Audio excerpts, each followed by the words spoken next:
In December 2015, the Bangladeshi government recalled its High Commissioner from Pakistan. This was amidst tensions stemming from recent war crime trials relating to the 1971 Bangladesh Liberation War.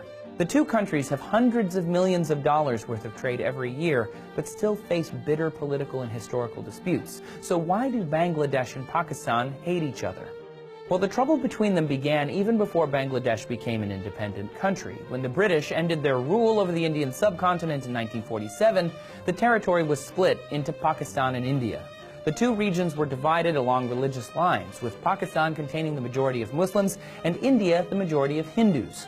The former British Indian province called Bengal was located on the opposite side of the Indian subcontinent from Pakistan, but was also divided along Hindu-Muslim lines. The eastern portion was renamed East Pakistan and allocated as a Pakistani province. Almost immediately, the Bengalis were subject to ethnic oppression by their new Pakistani rulers. Bengali culture was forced to submit to that of West Pakistan, and there was a large effort to replace the Bengali language with Urdu. After years of Bengali calls for independence, West Pakistan began what is by many considered a genocide of the Bengali people.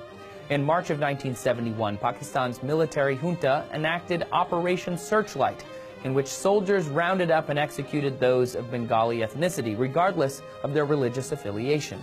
This sparked the 1971 Bangladesh Liberation War. For 8 months, the Pakistani military killed between 500,000 and 3 million Bengali people and raped as many as 400,000 women. When Pakistan began bombing portions of northern India in their campaign, India entered the war against Pakistan and ended it within a month. East Pakistan finally became the independent state of Bangladesh. To this day, Pakistan has refused to acknowledge what has been called the Bengali genocide and the overall number of casualties. In 2000, a Pakistani diplomat was kicked out of Bangladesh for claiming that only 26,000 Bengali people had died during the war. Moreover, trials from the war are still ongoing, with 2 opposition figures recently executed in Bangladesh for war crimes.